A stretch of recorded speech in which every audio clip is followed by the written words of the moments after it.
Welcome to the Kenny Pickett Show. I'm Panther-Lair.com, presented by WellHive. He's Kenny Pickett. I'm Chris Peak from Panther-Lair.com. And Kenny, it was a big moment on Saturday. I mean, you guys won a football game and all that stuff. That we'll get to that. But there was a huge moment during the game. And I don't know if your Twitter mentions blew up with this, if anybody told you about it, but we got mentioned. Our show got mentioned on the broadcast because we had the question about the bubble screens. And they were like, yeah, we know Pitt fans don't like the bubble screens. They learned it from our show. But the problem is, and this is not as much of a problem for you as it is for me, because they talk about you all game. But what they said was Kenny Pickett does a show on the internet through rivals. That's not good enough. You know what I mean? So what I need you to do, Kenny, is when you're sitting down with these guys for your like pre-game scouting, whatever it is you guys do when you meet with these broadcasts, you got to emphasize to them. All right, we've got the lingo down. The Kenny Pickett Show on Panther-Lair.com, presented by WellHive. They've got to, I mean, I guess we have to say something incendiary or like controversial to get their attention again, but you got to emphasize that. You know what I mean? Can you clear that up with these guys, Todd Blackledge and these guys? Yeah, I'll slip it in there for the pregame meeting for this week. It was funny. All of a sudden, Twitter like blew up. Literally, like my mentions. I think you got mentioned a bunch. I know you don't look at that stuff, but when they said it, people were like, "Oh my God, he's talking about the Kenny." So we're getting saturation, getting recognized. But yeah, so you guys go down to Virginia Tech. You win in Blacksburg, 28-7. You know, we do this every week. You know, best thing about that game, you know, what stood out to you the most is the best thing you guys did. And then, you know, what's the biggest improvement you need to take from that one? Yeah, I think, you know, the run game took a step in the right direction. I think we protected well. You know, our guys caught the ball as well as they could with the wind. You know, people don't know how tough it is to catch a ball that's moving like that. I mean, I think you know, you saw how Virginia Tech handled it. I think they did great. You know, we did the best that we could. You know, so I think all those things are positives.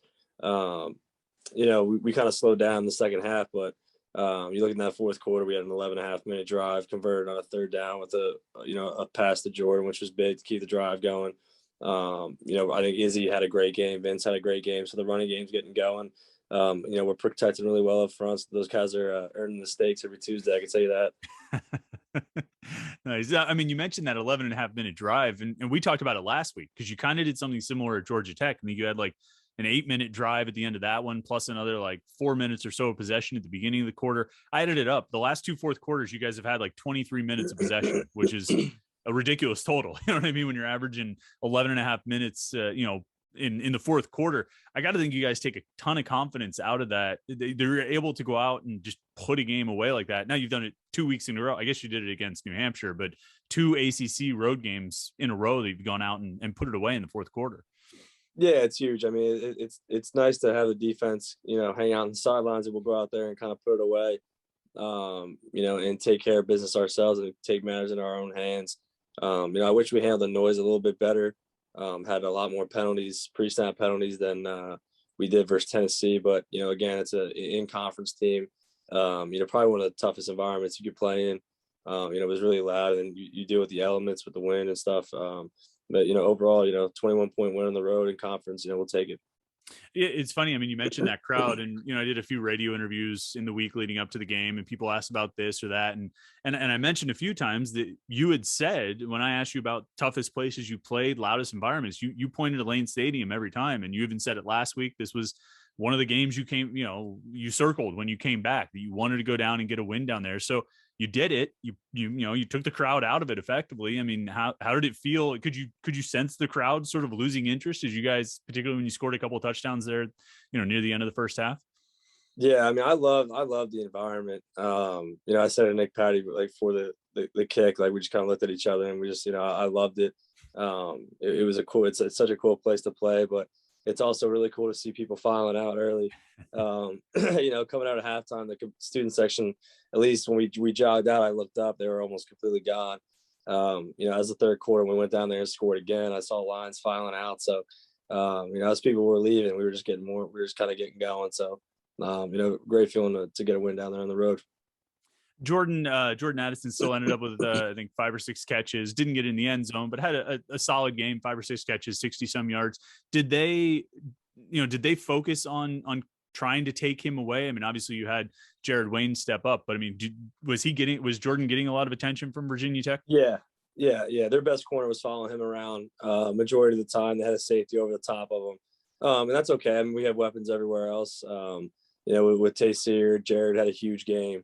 I don't think anyone could key out anybody for every certain game. Obviously, Jordan. But I don't know who it's gonna. It could be Lucas, it could be Jared, Tayseer. Other guys are gonna step up and have big games, and it was Jared's turn this week.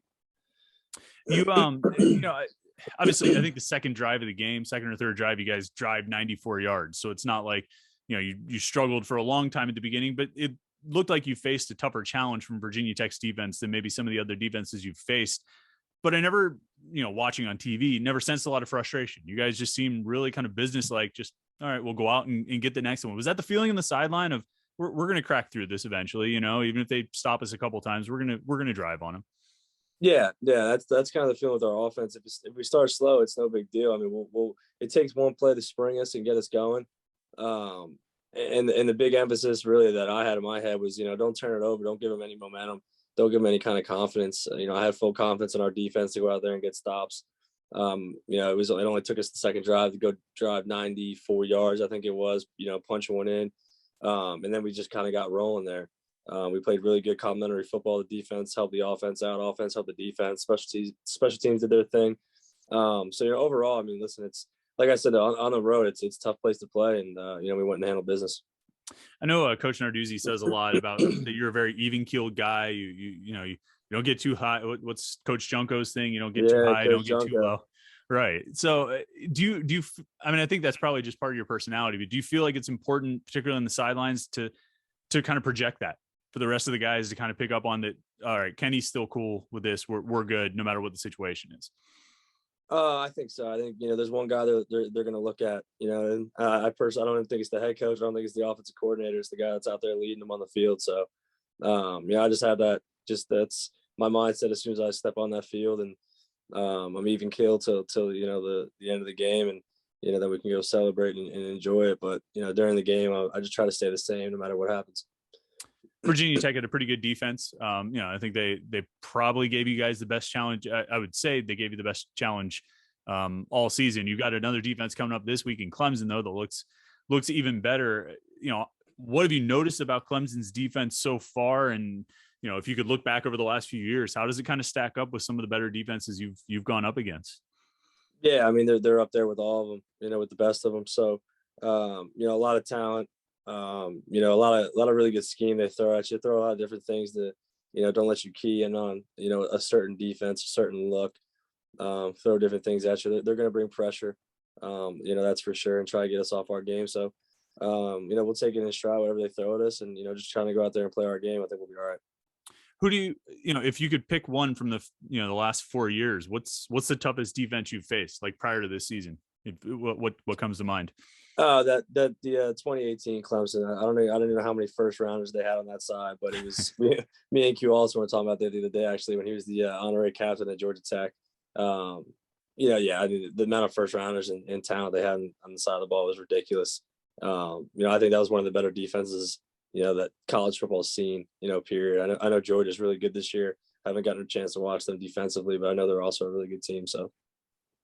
Yeah, I mean, I think probably people talk a lot about that team. They talk about Trevor Lawrence and ETN, and they had those receivers and stuff. But yeah, you're right. I mean, they were loaded, particularly up front. I mean, the D line is just up front, ridiculous. linebacker. I think they had 2 guys in the secondary go first, maybe 3. Yeah, I don't know. It was a lot. Yeah. It was an SEC defense. You know what I mean? Playing in the ACC, it was what you think of as an SEC defense. We talked about that final drive. Against Virginia Tech and running the ball and how effective you were there, and how you've done that kind of 2 weeks in a row. Do you see signs of that running success carrying over to the first 3 quarters of the game too, that like you guys would be able to keep achieving even more and more balance kind of week to week? I think we had the balance there the whole game, not just the fourth quarter. The run definitely opened some things up for the pass, and also the pass opens the run up. So I think it was, kind of complement each other really well. And I think you're just seeing the difference in the offense that we have this year based on the previous 2 years of just being able to run the football and kind of, gain 4 or 5 yards whenever we want to. And, that really just helps put, keeps ahead of the sticks and, puts us in good positions to succeed. The last thing I want to ask you before we get to some of the fan questions is just kind of this week. I watched Pat Narduzzi's press conference on Monday, heard the things he talked about how he's approaching the week. And I always wonder how you find the balance. I mean, on one hand, you want to do everything the same way you did it heading into Virginia Tech, right? You want to do everything the same way you did it heading into Georgia Tech and all that. You don't want to make this game out to more than it is or too big. But at the same time, it's a big game, right? You're going to have a big crowd. You're playing against the team that everybody talks about in the ACC. What's your approach and what kind of tone do you want to set for the guys as they go into this one? Like, just do the same thing we've always been doing, or, let's get fired up and get a little more, hyped up for this one. Yeah, I mean, you can't. It's really, it's the Georgia Tech, Virginia Tech, and now you got Clemson. They're all the same in terms of like the worth of, an ACC win.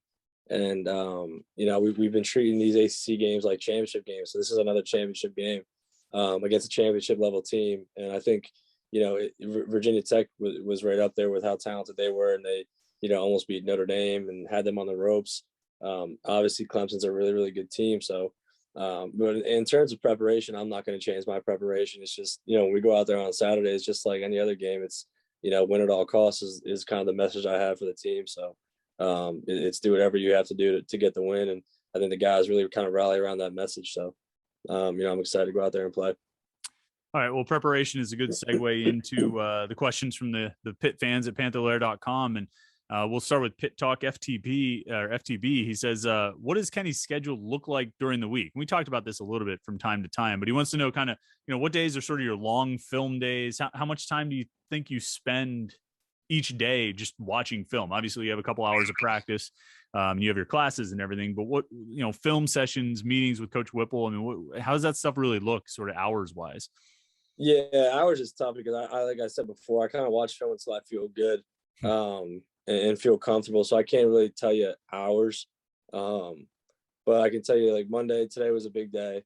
Today's always a really big day, meeting in the morning, and then kind of all day I was watching film. And that's kind of how I do it every week. And then Tuesday, you got Tuesday practice. You watch Tuesday's practice. Then you get into third downs, third and long, third and medium, third and short. Try to see what kind of tendencies they have. What do they tend to do? Then you got Wednesday's practice, and you practice third down situations. That's kind of the big emphasis on that day. And then you go after that. You kind of watch Wednesday's practice, close out the third downs, feel good with that. Move on to red zone. Red zone, kind of 2-minute. See tendencies there. Then you have your Thursday practice. I watch explosives and see where other teams kind of beat them. I've seen them all already, but once you kind of pull them, you can kind of see maybe a trend of how they got beat. And then usually by Thursday night, the hay's in the barn. You have Friday, you have meetings, walkthroughs, anything else I feel like I need to watch, I'll watch with Coach Whipple. But I usually feel pretty good Friday.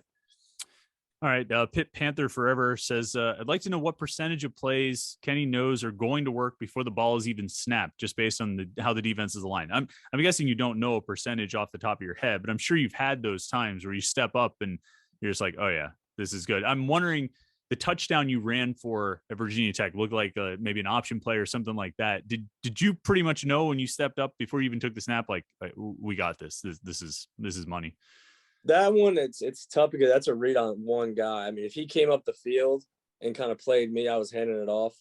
So that one's kind of, not really. But as soon as I see his eyes go to the running back, I'm going to take it every time, and go score. But I would say it's a high percent. I mean, I'd say 80% of like shot plays.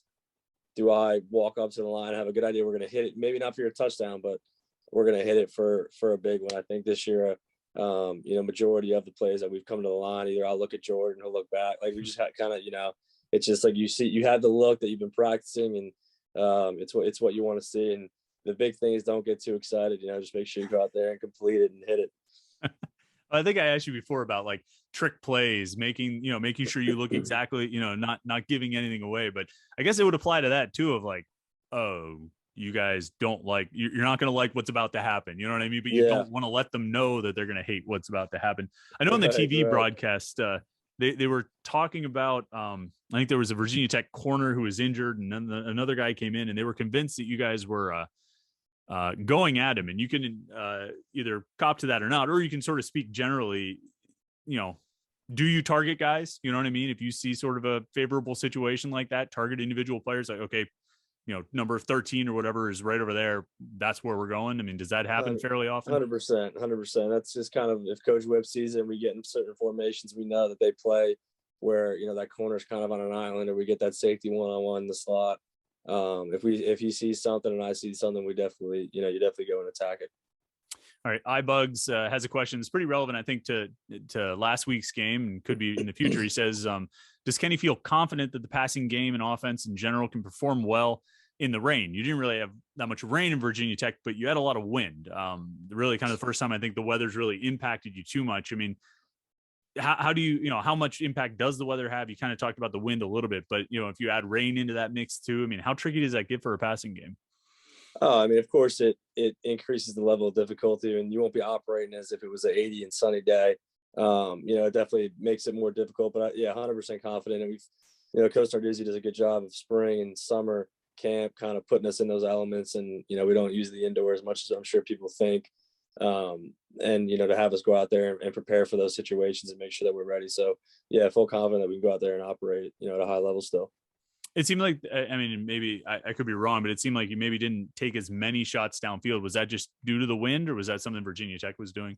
No, that definitely wasn't a wind thing. That was, they were kind of taking our stuff away. They were playing deep, and, hats off to them. We'll take what they give us. It kind of leaves other things open underneath, which is fine. And, that play to Jared was a big, 30-yard gain that got called back. I think we were going to go in there and score again on that drive. But it happens. And, I think the big thing is just take what they give us. All right. The next question from Saboteur 2, he says, who is the unsung best teammate on this team? And I mean, you have like 104, 110 teammates or something like that. So I'm sure you're not going to narrow it down to just one guy, but I mean, who do you think, I don't know, maybe people will be surprised about, or maybe just, doesn't get as much notice as maybe other guys who's just a really good teammate on this team? I would say I'll go with the fullbacks, the three guys I think that, don't get a lot of love, but do a great job for us. Whatever they get asked to do, they do an unbelievable job. Jake Zelinskis, Daniel Carter, and Gavin Bartholomew. I think all three of those guys do, a lot of dirty work coming across and, take it on the ends, take it on linebackers, do it all on special teams as well. So I think those three guys, do a really good job for us.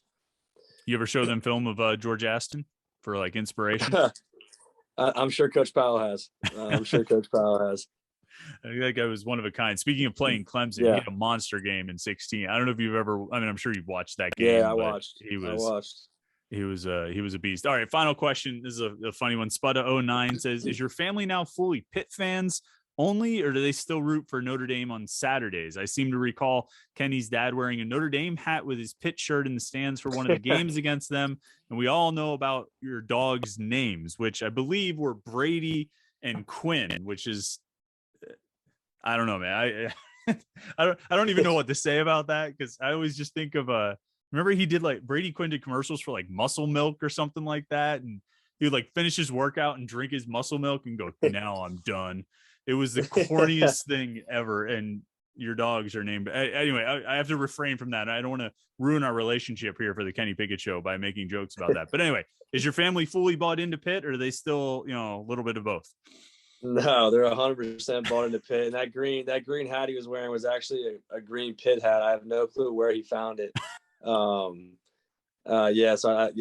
definitely wasn't wearing a Notre Dame hat watching, me play Notre Dame, that's for sure. But they're all in on Pitt now. The Notre Dame days are definitely behind, me and my family.